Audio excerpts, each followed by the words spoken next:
ఆంధ్ర రాష్ట్రంలోని నెల రోజుల పరిపాలనలలో చంద్రబాబు నాయుడు గారు ఆయనకి మించి సాటి ఎవరు లేరని చెప్పేసి చాలా పథకాలని అమ్మక వందనం కార్యక్రమం మీద 15,000 రూపాయలు సంవత్సరానికి ఇస్తానని చెప్పేసి 15,000 రూపాయల పథకాన్ని అనేది స్టార్ట్ చేశారు.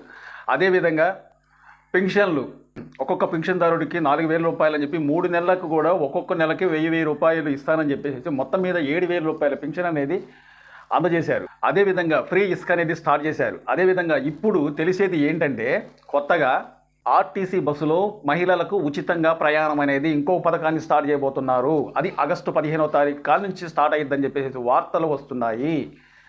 దయచేసి చంద్రబాబు నాయుడు గారు మరొకసారి ఆలోచించుకుంటే మంచిది. ఎందుకంటే కర్ణాటకలో కూడా ఈ యొక్క పథకం అనేది ఫెయిల్ అయింది. అలాగే తెలంగాణలో కూడా చాలా ఇబ్బందులు పడ్డారు. ఎందుకంటే కొన్ని చోట్ల కండక్టర్ను కూడా ఎక్కించుకోలేని పరిస్థితిలో ఇబ్బంది పడ్డారు. బస్సులు కిక్కిరిసిపోయినట్టుగా బస్సులు అనేది ఎక్కువ మహిళలు అనేది ఎక్కటం వల్ల పురుషులకు కూడా టిక్కెట్లు దొరకని పరిస్థితిలో పురుషులు కూడా ఆటోలు కట్టించుకొని వెళ్ళే పరిస్థితిలోకి వచ్చారు. ఈ యొక్క పథకాన్ని స్టార్ట్ చేసిన కర్ణాటకలో ఇబ్బంది జరిగింది, అట్లాగే తెలంగాణలో కూడా ఇబ్బంది జరిగింది. మీ యొక్క సంక్షేమ పథకాలని చేయటం మంచిదే, కానీ ఆర్టీసీకి కూడా ఆదాయం అనేది ఉండాలి. అంత ఆదాయం అనేది లేకపోతే ఆర్టీసీ ఇప్పటికే అప్పులు పాలైందని చెప్పేసి ప్రకటిస్తున్నారు. అప్పులు పాలైందంటే వైసీపీ పార్టీలో కనీసం రోడ్ల మీద తల్లే బ్లీచింగ్ పౌడర్ కూడా డబ్బులు లేవు అని చెప్పిన మీరే ఇప్పుడు ఉన్న ఆదాయాన్ని కూడా లేకుండా చేసుకుంటున్నట్లయితే మళ్ళీ రాష్ట్రం అనేది మళ్ళీ అభివృద్ధి అనేది జరగకుండా అయిపోయింది. ఉచిత ఇసుక పెట్టారు, కొత్త పింఛన్లు ఇస్తున్నారు, అట్లాగే తల్లికి వందనం అనే ఒక పథకాన్ని పెట్టారు. ఇప్పుడు మళ్ళీ కొత్తగా ఆగస్టు 15వ తారీఖు కాడ నుంచి పథకాన్ని తీసుకొద్దామని చెప్పి చూస్తున్నారు. ఈ యొక్క పథకం వల్ల చాలా అంటే ఆర్టీసీ అనేది చాలా ఇబ్బందులు పడే అవకాశాలు ఉన్నాయి. ఆలోచించుకోండి. ఈ యొక్క పథకం అనేది ఇప్పుడే స్టార్ట్ చేయకుండా రాష్ట్ర అభివృద్ధి చేసే విధంగా పోతే బాగుంటుందని చెప్పేసి చాలామంది అభిప్రాయపడుతున్నారు. ఒక టీడీపీ పార్టీ వాళ్ళే కాదు, జనసేన పార్టీ వాళ్ళు కూడా కొంతమంది కార్యకర్తలు అనుకుంటున్నారు. ఆలోచించండి. ఎందుకంటున్నానంటే రాష్ట్రం అనేది ముందు అభివృద్ధి పథంలో జరగాలి. ముందు రాష్ట్రం అనేది అభివృద్ధి కాకుండా ఎక్కడ పడితే అక్కడ రోడ్లు అనేది లేకుండా గుంటలు అయిపోయినాయని చెప్పేసి విమర్శించారు. రాష్ట్రం మొత్తం కూడా లక్షల కోట్ల రూపాయలు అప్పు అయిపోయిందని చెప్పి మీరే విమర్శించారు. చెత్త మీద కూడా పన్నేస్తున్నారు వైసీపీ పార్టీ వాళ్ళని చెప్పి టీడీపీ జనసేన నాయకులే విమర్శించారు.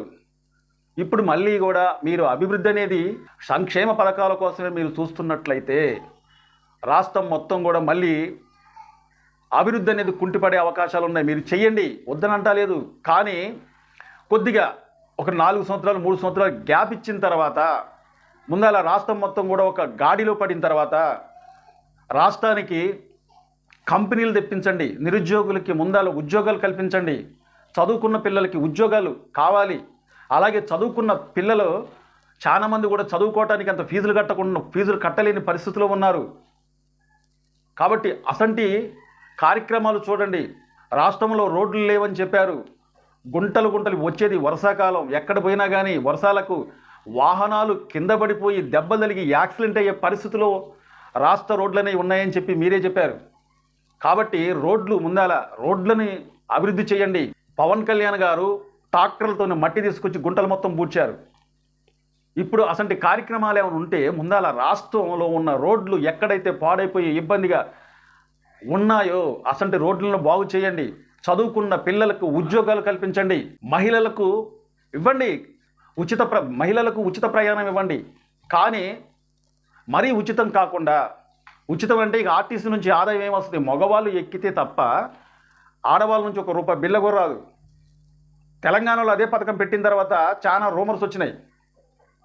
నాకు తెలిసిన రూమర్స్ ఏంటంటే ఒక ఏరియా నుంచి ఇంకొక ఏరియా అంటే ఒక ఊరు నుంచి పొద్దుటిల్లి లేచి బ్యాగ్ ఒకటి తగిలించుకొని వేరే ఊరు వెళ్ళి ఒక 30, 40, 50 కిలోమీటర్ల దూరంలో వెళ్ళి అక్కడ బస్టాండ్లో ఆమె బ్రష్ చేసుకొని మొహం కడుక్కొని మళ్ళీ అదే బస్సులో మళ్ళీ వెనక్కి ఎక్కి వాళ్ళ ఇంటికి చేరిందని చెప్పేసి వార్తలు వచ్చినాయి.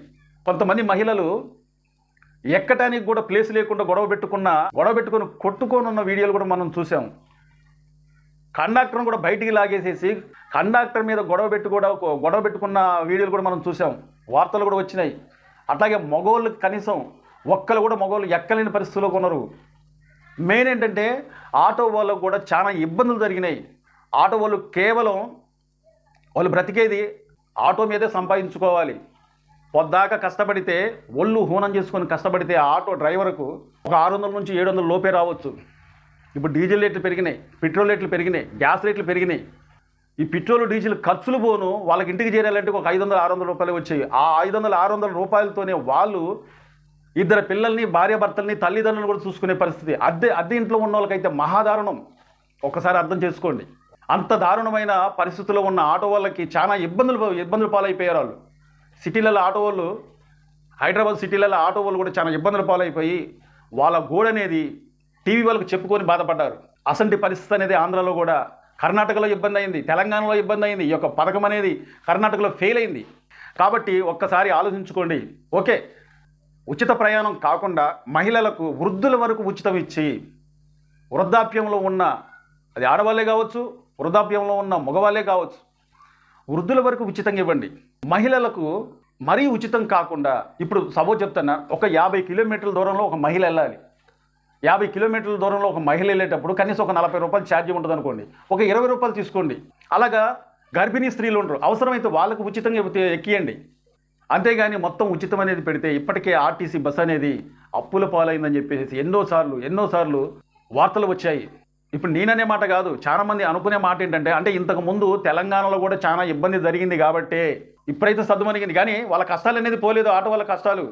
ఎందుకంటే కంటిన్యూగా ఇప్పుడు ఆటోలో ఎక్కే మహిళలు వాళ్ళు బస్సులోనే ఎక్కుతున్నారు కాబట్టి వాళ్ళ కష్టాలు అనేది పోలేదు. ఇష్టం లేకుండా కష్టంగా అయినా కానీ ఇప్పుడు ఆటో డ్రైవర్లు కానీ, ఆటో ఓనర్లు కానీ, ఆటో కార్మికులు కానీ చాలా ఇబ్బంది పడుతున్నారు. ఇప్పుడు వాళ్ళ బాధ అనేది ఎవరికి చెప్పుకుంటూ తీరుతుంది? అర్థం చేసుకోండి. కానీ ఈ యొక్క పథకాన్ని కొద్దిగా టైం తీసుకొని రాష్ట్రం అభివృద్ధి పదంలో నడుస్తూ ఉంటే, చదువుకున్న పిల్లలకు ఉద్యోగాలు ప్రకటించండి. కొన్ని రోజుల తర్వాత, ఒక నెల అయింది కాబట్టి కొన్ని రోజుల తర్వాత ప్రకటించండి. నిరుద్యోగులకు, వాళ్ళకి ఎక్కడెక్కడో వలస వెళ్ళిపోయిన నిరుద్యోగులు ఉన్నారు. తెలంగాణలోకి వెళ్ళిపోయారు, కర్ణాటకలోకి వెళ్ళిపోయారు, తమిళనాడులోకి వెళ్ళిపోయారు. ఇట్లాగా దేశం మొత్తం మీద చాలామంది నిరుద్యోగులు ఇక్కడ ఏ వృత్తి చేసుకోలేక అక్కడికి వెళ్ళి ఏదో ఒక వృత్తిలో సెటిల్ అయిపోయారు. అసలు మన రాష్ట్రం అనేది అభివృద్ధి చెందితే అక్కడ ఉన్న వాళ్ళు మొత్తం తిరిగి వచ్చేస్తారు. ఏ రాష్ట్రంలో అయినా, ఏ రాష్ట్రం అభివృద్ధి చెందుతూ ఉంటే వాళ్ళు వలస వెళ్ళాల్సిన అవసరం లేదు. అసంటి వాళ్ళని రప్పించడానికి ప్రయత్నించండి. అసంటి వాళ్ళు ఇబ్బంది పడకుండా ప్రయత్నించండి. ఒక వ్యక్తి చిన్నప్పటి నుంచి చదువుకొని, తల్లిదండ్రులకు ఎన్నో కలలు ఉంటాయి, మా అబ్బాయి చదువుకొని ఒక ఉద్యోగం చేయాలి, లేదా గవర్నమెంట్ జాబ్ సంపాదించుకోవాలి, ఒక అభివృద్ధి పదంలో మా అబ్బాయి నడవాలి. ఏ తల్లిదండ్రులకైనా మా అబ్బాయి నాశనం అయిపోవాలి, మా అబ్బాయి ఇదైపోవాలని చెప్పి ఏ తల్లిదండ్రులు కూడా కోరుకోరు, ఒక రేంజ్లో కోరుకుంటారు. కాబట్టి ఈ రోజున వాళ్ళు ఎదిగిన తర్వాత, చదువు మొత్తం పూర్తయిపోయిన తర్వాత వేరే రాష్ట్రాలకు వెళ్ళి అక్కడ కూలీనాలి చేసుకుంటూ ఉంటే ఆ తల్లిదండ్రులకి ఎంత బాధ అనేది ఉంటుంది. ఒకసారి అందరూ అర్థం చేసుకోండి. అసంటి పిల్లలు ఎక్కడైతే ఉంటారో, చదువుకున్న వాళ్ళు, వలస వెళ్ళిపోయిన వాళ్ళు, ఏం పని చేతగాక, ఏం పని చెయ్యలేక, ఏం పని దొరక్క వేరే రాష్ట్రంలో వెళ్ళిపోయి, ఇక్కడ ఓటర్లే కానీ అక్కడికి వెళ్ళిపోయి ఎందుకు సెటిల్ అయిపోతున్నారంటే, అక్కడ వాళ్ళకి ఏదో పని కల్పించుకొని వాళ్ళ కూటి కోసం పట్టబట్టుకొని వెళ్ళిపోయి బ్రతుకుతున్నారు. మన రాష్ట్రమే కానీ అభివృద్ధి చెందినట్లయితే అక్కడ అంత దూరం వెళ్ళాల్సిన అవసరం లేదు. ఇప్పుడు బస్సు ఫ్రీ పెట్టడం, ఇంకేదో ఫ్రీ పెట్టడం, free free free free free అనటం వల్ల, అన్నీ ఫ్రీ చేయటం వల్ల రాష్ట్రం అనేది మళ్ళీ అప్పుల పాలవకపోతే ఏమైంది? రాష్ట్రం అనేది అభివృద్ధి కుంటుపడకపోతే ఏమైంది? రాష్ట్రం అనేది అధోగతి పాలవకపోతే ఏమైంది? లక్షల రూపాయలు, కోట్ల రూపాయలు అప్పులు అవ్వకపోతే ఏమైంది? అది ఏ ప్రభుత్వమైనా సరే ఒక్కసారి ఆలోచించుకోండి. మీరు సంక్షేమ పథకాలు చేయొద్దని అంటలేదు ప్రజలు, కానీ ముందర అభివృద్ధి కావాలి, రాష్ట్రం అభివృద్ధి కావాలి, చదువుకున్న పిల్లలకి వాళ్ళకు ఉద్యోగాలు కావాలి, కంపెనీలు రావాలి, డెవలప్ అవ్వాలి రాష్ట్రం. తెలంగాణ రాష్ట్రానికి గుండెకాయ అనేది హైదరాబాద్లో కొన్ని కోటి మంది జనాలు బతుకుతున్నారు. ఎందుకని? అక్కడ రాజధాని అనేది అభివృద్ధి చెందింది కాబట్టి. అన్ని కోటి మంది బ్రతుకుతున్నారంటే, ఆ ఒక్క రాజధానిలోని కోటి మంది బతుకుతున్నారంటే అభివృద్ధి చెందిన రాజధాని కాబట్టి.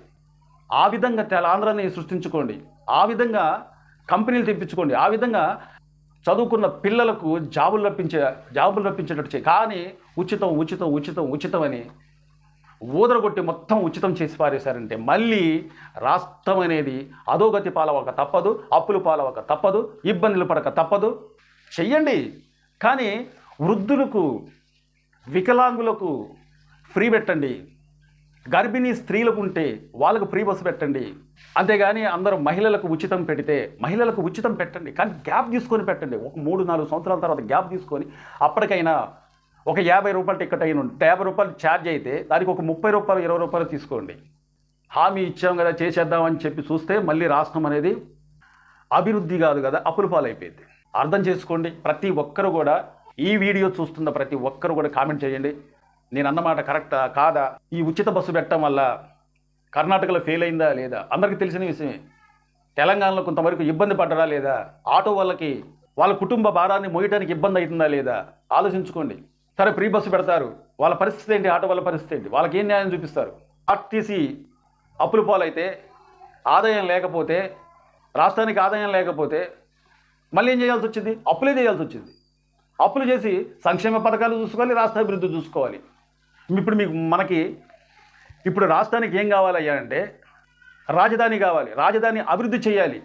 అలాగే పోలవరం ప్రాజెక్ట్ అనేది పూర్తి అవ్వాలి, పోలవరం బాధితులకు నష్టపరిహారం కల్పించాలి. ఇలాంటి కార్యక్రమాలు ఏమైనా ఉంటే చూసుకొని సంక్షేమ పథకాలు ఇవ్వండి, కానీ ఉచితం అనే సంక్షేమ పథకాలని కొద్దిగా ఆలోచించి నిర్ణయం తీసుకుంటే మంచిదన్న ఉద్దేశంతో ఈ యొక్క వీడియో చేస్తున్నాను. మా వీడియో నచ్చితే సబ్స్క్రైబ్ చేసుకోండి, మరో వీడియో కోసం ఎదురు చూడండి. Thank you.